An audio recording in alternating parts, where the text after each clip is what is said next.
Alright, I got two oscilloscopes that I'm not sure if they work or not, so I want to power them up with my Variac here. So we'll test this little one first. It's a Telequipment something. I don't know what the model is or anything, but let's give it a test. Well, let's turn the switch on and pull it up the Variac, I guess.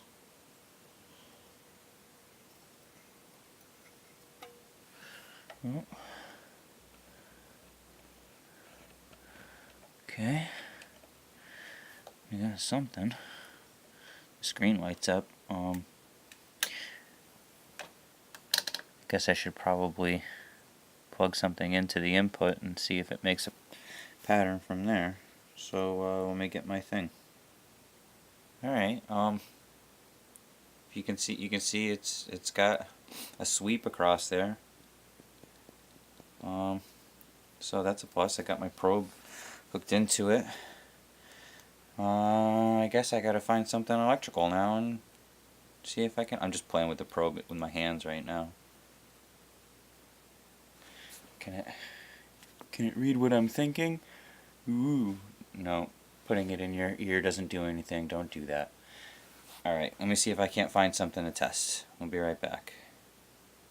Alright, I got a Lionel transformer hooked up, which I believe is AC and not DC, because it only works with this one train that I have, but it has a horn button on it. And let's see if, okay, we're in, oops, this probe is kind of messed up. Let's see if we can't mess around and change. This is 1 millisecond per division now. We'll go down 20 is too slow. I got the power turned about halfway up. I guess the power doesn't really matter. Whoop. Ooh, it's giving me a little tingle there. Okay. What else can we mess around with on this? I can't believe this thing works. This thing's been sitting in my basement forever. Variable volts. Okay, we got that on 1 volt plus 1, it seems.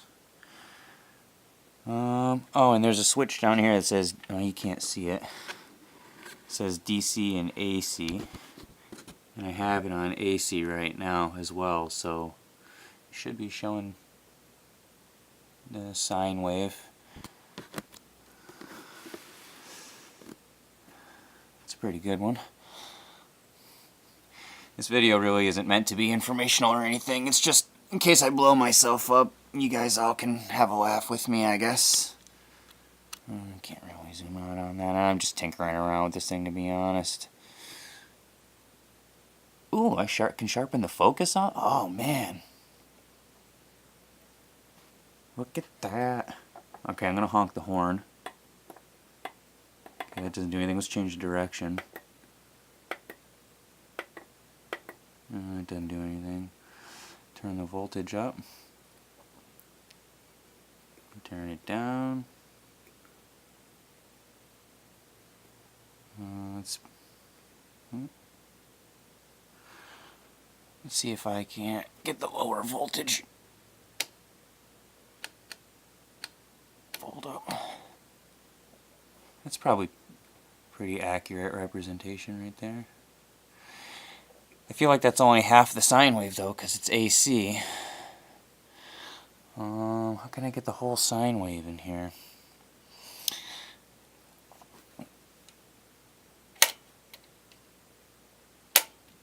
High frequency? Well, we're not really doing television. Ooh. This thing's starting to freak out. Oh! Hitting it worked. Okay, so now I see why this thing was mothballed. Oh, it's got some kind of... I don't know if there's just a bad contact in there somewhere or whatever, but I gotta get a new probe anyway. But it appears that it works for the most part. It's got some real basic selections on it. Let's see if I can't show you here. Yeah, not a chance for focus, of course. You bastard.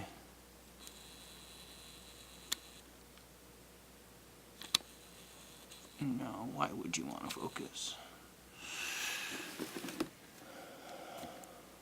Anyway, it's got knobs, it's got other inputs, it's got buttons, it makes blinky lights. So, that's it for this one. I'll fudge around with it some more off camera, I guess. Alright, so this next monstrosity with the giant floppy drive on it, again, is an unknown. Apparently the Nicolette came in a lot of different versions, probably a single stack, double stack, triple stack. I don't know where this came from. A friend of mine left it here for me to tinker with and try to see if I could get to work same as the other one. So this particular Nicolette's a model 204-A. Let's fire it up on the Variac and see what happens, I guess. What's the worst that could happen? Plug my... Oh, let's see. Put it on AC. Plug our probe in there. Oop, that's channel B. We'll go to channel A. Volts, full scale. The transformer I'm using is 12 volts, so we'll put it at 10. 12 volt, well, it's probably 14 volts max, so we'll try 10 volts, see what happens. Alright, well, got the Variac on. It's on 0. Okay. It's at 100. No worky? Well, that's a bummer. I don't think wrapping on this one's gonna help it. Yeah, well, that's really gonna do nothing. But that's a shame because this one looked like it was gonna be fun to mess around with, but ooh. Yeah, there's really nothing I can do. What I'll do is I'll take the shield off of it and I'll see how far the power goes in, and if it's nothing too crazy, I mean, I definitely would like to get this thing to work. Obviously, I'm not going to be able to use the floppy drive or anything, but this would definitely be neat just to have. But at least the other one works for the most part. Hopefully, whatever that was fizzling in there isn't anything too serious. I'll have to take that one at least halfway apart and see if it's gonna kill me or if it's gonna work. So yeah, that's about it for the oscilloscopes. Alright, so sometimes even little pieces of equipment can be big pieces of equipment, even if they only have limited use, especially when you're working with older stuff and you have to use older parts to fix older things. You want to make sure you check them before you use them. So you know, this is to me just another way of verifying whatever I need to have verified. I have a transistor and rectifier checker. It's got the leads, you know, already just hooked up to it, and you can check PNPs and NPNs, and then rectifier diode is in the middle. Sorry. You know, real basic, you know, nothing flashy. Runs on a I think a 6-volt battery or 5-volt battery. You gotta take the screws out from the side and actually put it in that way. But this was cool. I got this for $10, so I figured even if it works once for me, then paid for itself. Why not? I know there's more modern things that you could have. I mean, I know just a regular old digital voltometer will do a lot of the most of the stuff that these things do, but when you're working on old stuff, you might as well use old things too. Why the hell not? I mean, I don't know. It's more for fun than anything for me. And also, I got a condenser substitution box, a Heathkit one, same as the isolation transformer. Again, not really a very special piece. Just take the banana adapters out of there. You know.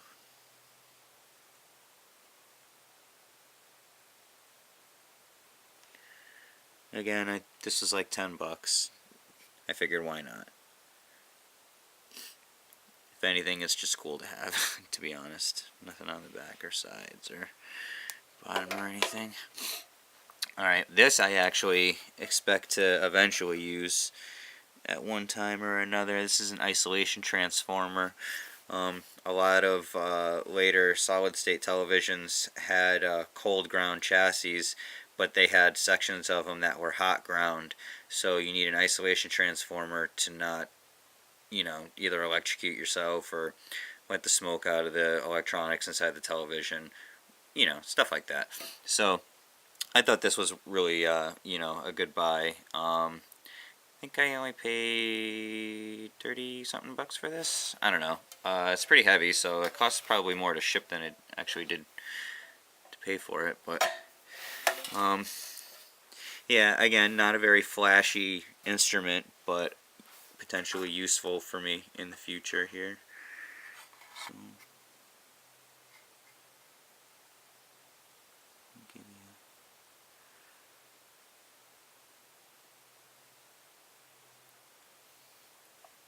and then, of course, I got my good old-fashioned partial man killer, because you can partially hurt yourself, I guess, with this. Variac. Works like a charm. Got this for free. And I've used it to power up a lot of things so far, and I have not killed myself yet. Which is why I'm here making this video right now.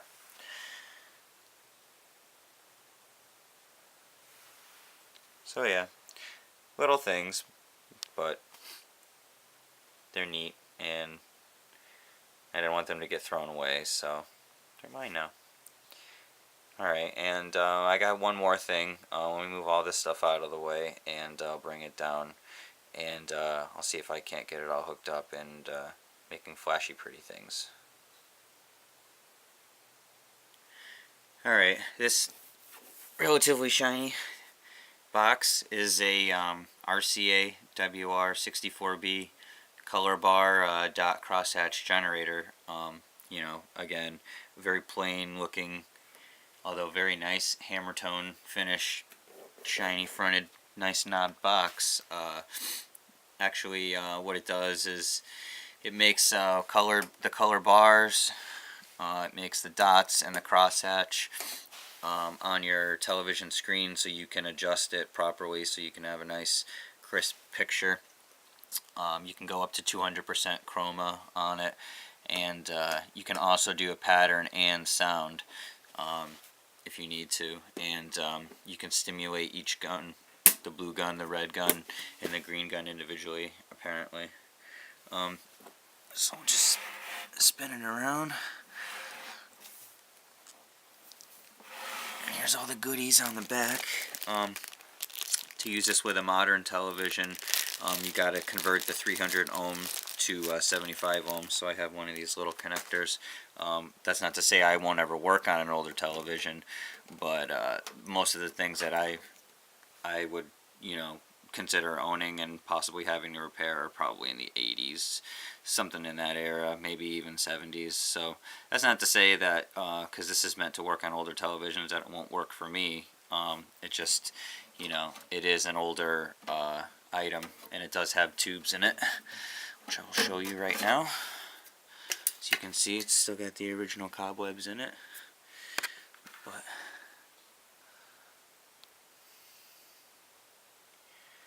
so yeah, it's got all the appropriate outputs on it that you need to test your television's picture quality and all that other things.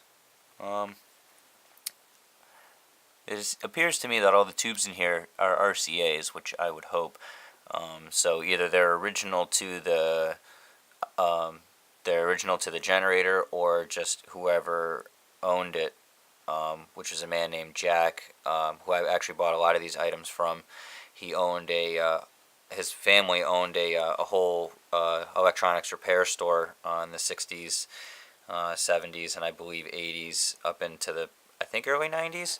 So all of this stuff was owned by him. So I would imagine that he would put RCA parts in with RCA items and whatever else. So what I'm going to do next is I'm going to get this hooked up to my television, and I'll see if we can't get all the different patterns and whatnot to show up. So sit tight and I'll be right back.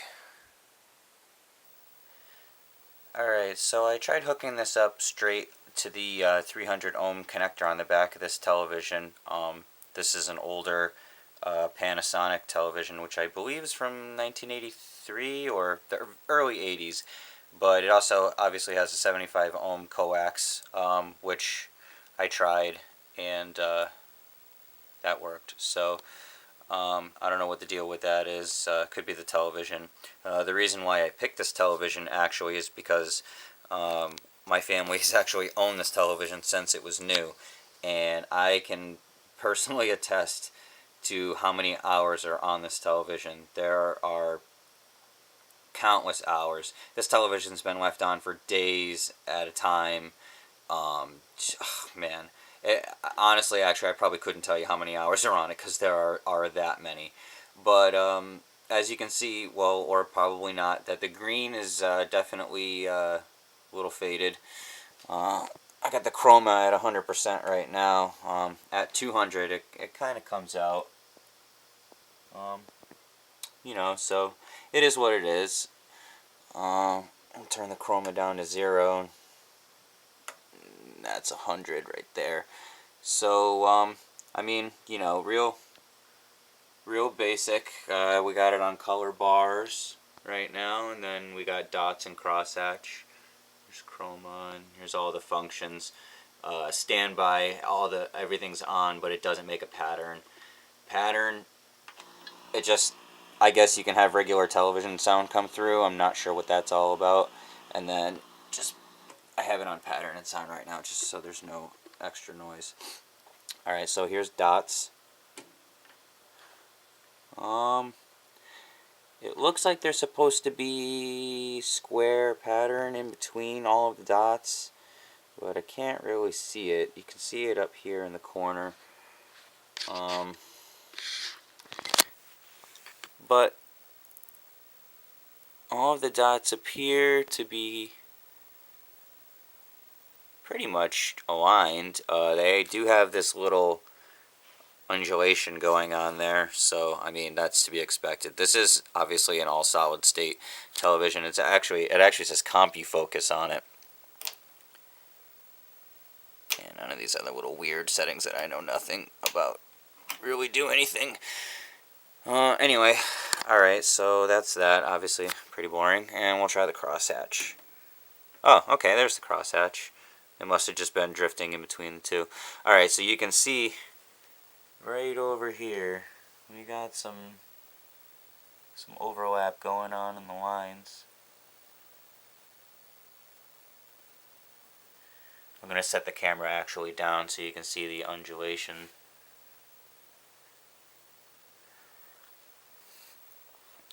But all in all, I mean, I was actually expecting this to be a lot worse. I mean, I wasn't hoping it would be worse. In the corners of each square, it's a little shifted. But yeah, here, let me put the camera down on something stable. Criminy. Here we go. Put it on a box. We'll just watch the undulation for a second.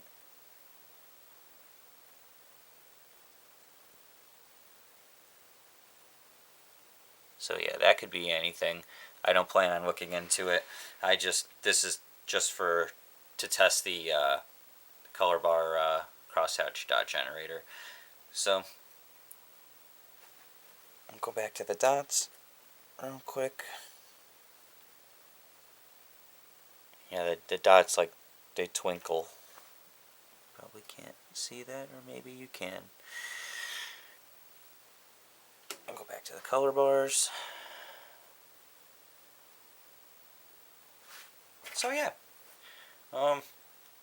again, I think I didn't pay very much for this. I think it cost me more to have it shipped than actually than the actual price of it was. But pick the camera up here. But it's a neat little piece. See, it even tells you what all the colors should be from left to right and all their bars. So what you see here is what you should see here, but obviously, yeah. And you can see all the tubes lit up in the back.